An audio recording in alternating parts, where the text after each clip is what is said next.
I like the Elder Scrolls series a lot. I have thousands of hours in Daggerfall, Morrowind, Oblivion, Skyrim, and the Elder Scrolls Online. I like each of them for different reasons, although not necessarily the reasons people typically think I do.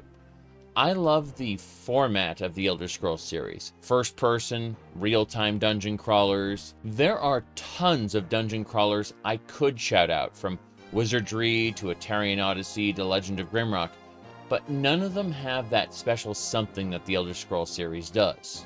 Elder Scrolls II Daggerfall is a fantasy life sandbox with a political simulation ensuring that the world doesn't revolve around the player, but rather the player is adrift and subject to forces larger than them. Mods transform the experience further into a fantasy life simulation where it really does feel like you're living the life of a professional adventurer. Morrowind sacrifices the scope, scale, and unpredictability of Daggerfall, but in exchange has unparalleled world building, not to be confused with world design, which is the virtue the later Elder Scrolls games have. Rather, Morrowind's world building is an element of excellent background storytelling, and its main quest informs so much of the political landscape of Vardenfell. With expertly crafted mods like Tamriel Rebuilt and Project Tamriel that take Morrowind's game design ethos and quadruple the amount of thoughtfully crafted content, the only game that I feel does the world building, factions informing the political landscape better, would be Fallout New Vegas, but that's a story for another day. Moving along, Oblivion sacrifices much of the world building that made Morrowind one of the best games in the world and instead focuses on cinematic storytelling and world design. Oblivion contains the formative elements that basically all Bethesda games will be known for moving forward. Fallout 3, New Vegas, Skyrim, Fallout 4, and Fallout 76 are all more or less the exact same format as Oblivion. They are open-world sandbox dungeon crawlers that do first-person real-time exploration and combat. When people say that one of these newer games has better story than Daggerfall or Morrowind, they're usually referring to the expression of the story, how it's conveyed to the player. The overall writing doesn't get better per se, but rather the world building in later games begin to use earlier games as a crutch, but paradoxically change whatever they feel like. I'm not saying a series of creative works can't change ideas as it evolves. We wouldn't want lore to be reduced to a shackle limiting creativity. But when the changes are done in the interest of making the overall world less fantastical and containing less interesting things because of limitations within the current design iteration, that's when I have a tendency to complain about it. And complain about it I have over the years. For example, people harp on Cyrodiil not being a jungle as kind of a catch-all for their criticism with how Elder Scrolls IV Oblivion didn't match up to their expectations. But I don't really care about that one specific thing too much. What bothers me is the loss of the Imperial forts and the Imperial Navy, both references from Morrowind. The Imperial Dragon Riders from Elder Scrolls Legend Battlespire. The airships from Elder Scrolls Adventures Redguard and Morrowind. And finally, a substantive difference between Calovia and Nibene as cultures. Something that Oblivion's own lore books and own NPCs insist is a thing, but is not expressed in the reality of gameplay. There's a width and breadth to the writing of Tamriel that isn't expressed in Elder Scrolls 4, and that's fine, I guess. It's not a good thing, but when I sit down and play Oblivion, I have fun. So, circling back around to break this down, backstory, lore, world building, characters, narrative, all of these are elements of a story. But when the average player, not to be confused with a YouTube talking head, when the average player talks about story, they are discussing the emotional journey the book, movie, or game took them on. In order to be taken on an emotional journey, one has to enjoy the experience of partaking in the medium. That's why book talkers are some of the most miserable human beings on the face of the earth. That's because most of them hate reading. Therefore, they can never partake in the journey. Likewise, people playing, the most recent example would be Starfield, just to critique it, most likely never took the time to enjoy the individual quest stories the companion NPCs had. And the players who were playing it just to critique it most likely saw those NPCs as an impediment to their completion of that critique. If the core gameplay loop isn't enjoyable, people aren't going back to stick around and enjoy the story. A game can have the best story in the world, but if the gameplay isn't fun, it fails as a game, at least for most people. That's partly why I take offense to calling visual novels games, even if they sometimes have game elements inside of them, because they are made primarily to be read. Even if some real work has to be done to reach the true ending, your expectations sitting down to the experience is completely different from your average video game. Speaking of completely different expectations, I believe firmly that the video game pathologic is art. But it also has a different goal other than fun. It makes the player feel confusion, pressure, even desperation. I believe it succeeds in that, but I also have to be careful who I recommend it to because not all media is in fact comfort media. So the modern Bethesda game is a comfort media experience where the story is expressed to the player in real time through voice dialogue. If presentation is what you value most, Oblivion is certainly when Bethesda games achieved their current form. Oblivion tosses out most of the unique world building set up for it in both the pocket guides and the NPC dialogue from Morrowind in favor of its own thing. In a sort of medieval fantasy sandbox that doesn't really have a whole lot on its own as a setting, but at the time, it did stand out. A lot of its competitors in the fantasy RPG space were still isometric, or first-person grid-based at the time. The few 3D games were typically linear and not open-world. When I say Oblivion tossed things out, though, I'm talking about the well-written subtext and political intrigue of Vvardenfell. It became an overt good versus evil plot. NPCs rarely had hidden motivations, and when they did, it was short-lived. Basically everything in Oblivion, minus a few standout examples, operates entirely on what you see is what you get. The world became the centerpiece of everything you did. In exploring the world, you found countless things to occupy your mind as you ping-ponged from area to area, which isn't a bad thing if exploring is your favorite thing to do in a Bethesda game, and it is for me. Skyrim is a refinement of Oblivion in many respects. Fans of Morrowind and Oblivion will often tell you that Skyrim isn't really as much of an RPG as Oblivion is, and depending on what your criteria for what makes an RPG, they'd probably be right. RPG is an overused term these days, and if you tell a stranger something is an RPG and provide no other information, a meeting of the minds most likely did not occur because the two of you had different ideas on what the term RPG means. In this case, though, it's strictly mechanical. Skyrim drops the stat system that the Elder Scrolls series had going since its inception, and tied everything into a set of perks, which, while not horrible, was certainly lacking for someone who really wanted a sense of mechanical complexity. Bethesda has a tendency to identify problems with their previous games and throw the baby out with the bathwater rather than fix them.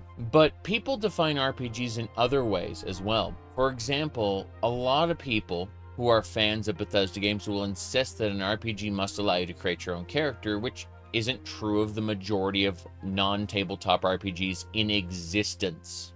Oh, it's one of my favorite aspects of a Bethesda game, right below exploration.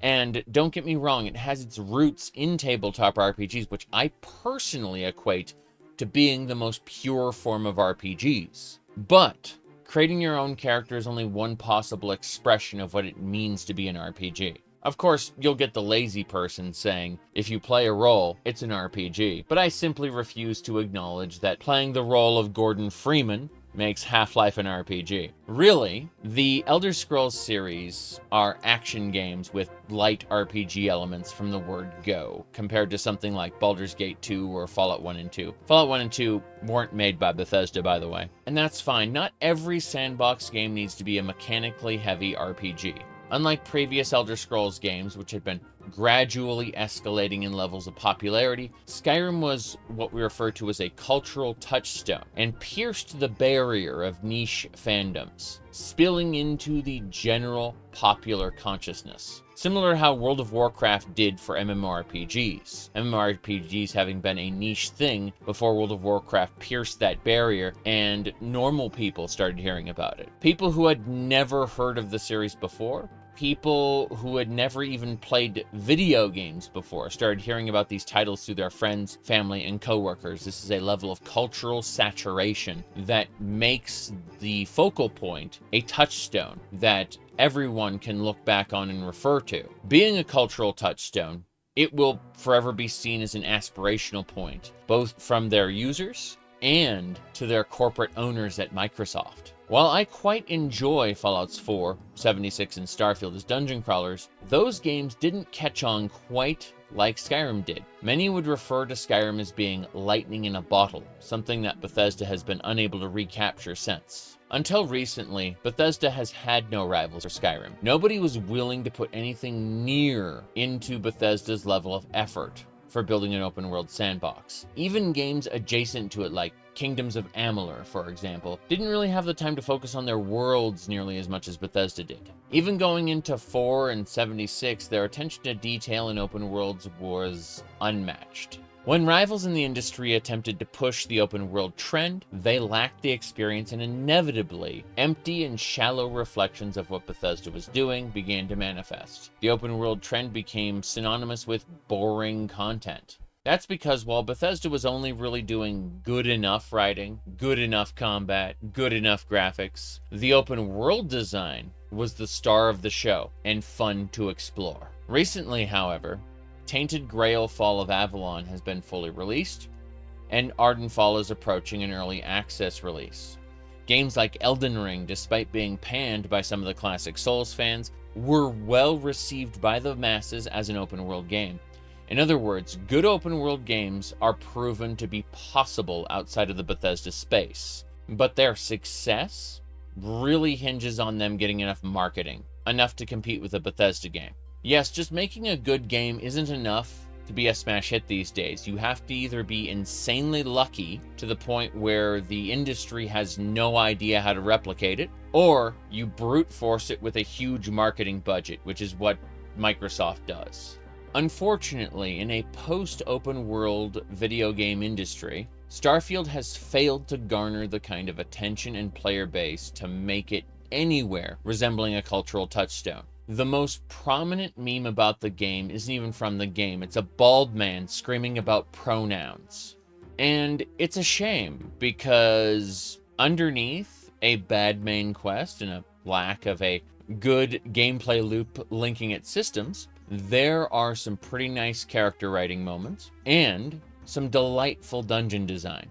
We know what Starfield lacks most, however, and that is the heart and soul that makes every other modern Bethesda game in the Oblivion post-era work, and that's a connected open world. Starfield has segmented open worlds, and not a whole lot stand out in each one of them. Now that Microsoft owns Bethesda and Starfield was unfortunately a cultural flop, Elder Scrolls 6 is perhaps the last chance the current team at Bethesda Game Studios in its current form has at creating something that will truly stand the test of time like Skyrim has. I successfully predicted Fallout 76 years before it came out because I understood ZeniMax Media at the time. I didn't believe the Oblivion remaster was real because it wasn't like ZeniMax Media to outsource anything Elder Scrolls to an external company. They would usually establish or acquire a studio and label it as a spin-off to Bethesda Game Studios and call it a day. Microsoft, however, is a different beast, and as the Oblivion remaster has proven, I cannot predict what they are going to do. The reason I'm relatively sure Elder Scrolls 6 is going to rely on paid modding is how Fallout 4, Skyrim, and Starfield are all utilizing the Microsoft Partner Center, being ham-fisted into its current single-player games. I'm pretty sure this is going to happen with Elder Scrolls 6 as well. That said, I have it on good authority that paid mods, as they are displayed, unless this has been fixed, their numbers are greatly exaggerated. I'm told it's not counting first-time downloads only, but rather impressions. That is to say, every time an attempted download happens, incomplete or repeat. In other words, people deactivate, delete, then reactivate their mods, delete their entire mod lists, or reinstall the game and re-download everything. All of that will count as an extra download every single time. So the numbers of paid mod downloads are likely greatly inflated over the number of actual purchases. Still, some recurrent income for Microsoft is better than none in their eyes. So I'm confident paid mods will play a part in Elder Scrolls 6. After purchasing ZeniMax Media and acquiring Bethesda, I'm certain Microsoft was afraid of killing the goose that laid the golden eggs. From their perspective, I don't think Starfield was as much of a golden egg as they profess with their Game Pass subscriptions. Game Pass took a dip after the initial wave of Starfield players, despite the fact it was marketed by Todd Howard as something that was supposed to be played for years. I suspect a correct course there'll be directives from Microsoft this time around, and what's to follow is pure speculation since, as I mentioned before, I can't accurately predict what Microsoft is going to do next. So again, I think that they are going to discard a number of ideas from Starfield and focus on making the game as close to Skyrim as possible, set in a new location, while focusing on some sort of standout element that is going to attempt to elevate it past Skyrim. Be that element graphics, sounds, combat, some sort of standout game mechanic. I have no idea. But my theory is that because Skyrim was the most successful single-player Elder Scrolls game of all time, they will focus hard on creating a new Skyrim. When people use the term Skyrim 2, regardless of how that may bug some people, I don't think it's too far off from reality. Skyrim 2 in a new province, I would likely enjoy it greatly.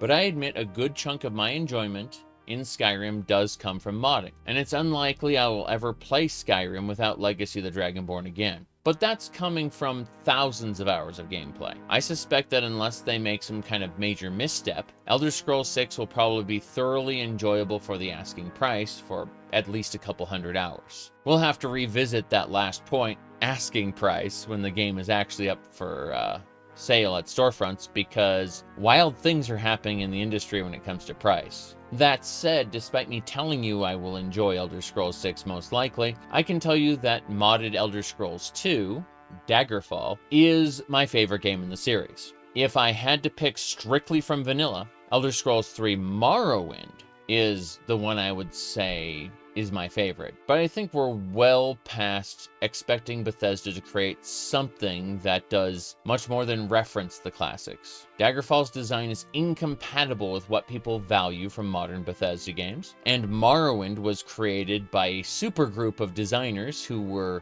for the most part, good or at least decent writers first, and then game designers second. We will probably never see that team, that kind of team, again. So two roads lay before us. The less likely one, where Bethesda is allowed to be as ambitious as they were with Starfield, in doing so potentially gamble the future of the Elder Scrolls franchise on an experimental game in an attempt to Hail Mary another cultural touchstone like Skyrim, or the far more likely road that leads us to Skyrim 2 in a new region. But hey, these are just guesses. As I mentioned, I have no reliable way of knowing what Microsoft is going to do. I've heard from former Microsoft employees, internally speaking, that Microsoft's upper leadership is cultish and weird. And that would track with why I can't seem to get a beat on what they're going to do next. So I'm looking forward to seeing how Elder Scrolls 6 pans out. But if you want my incredibly stupid off-the-wall prediction,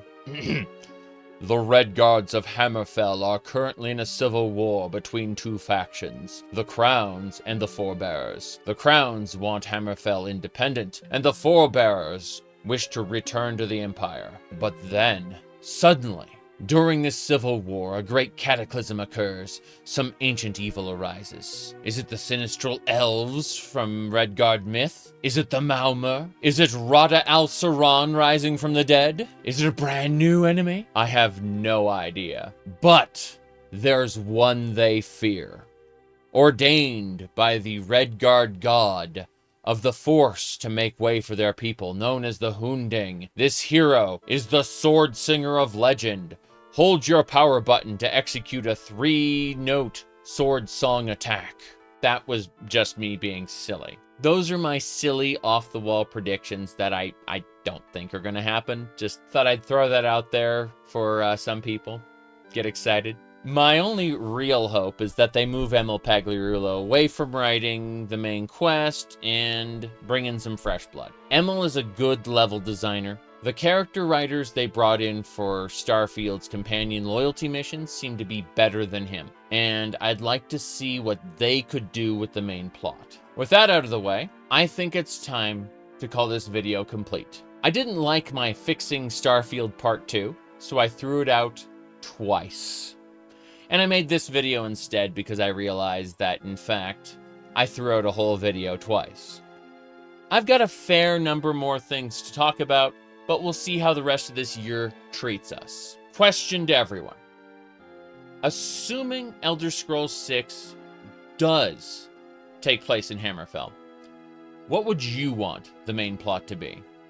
An overwhelming number of people that I have asked have basically said Redguards versus Thalmor, which isn't a bad premise. I just don't like the Thalmor as they currently stand. I feel that they could be developed a lot more than they are now. Still, what is your ideal Elder Scrolls 6 plotline? What would you want your character to do running around Tamriel? I'll be looking at your answers in a video or two down the line.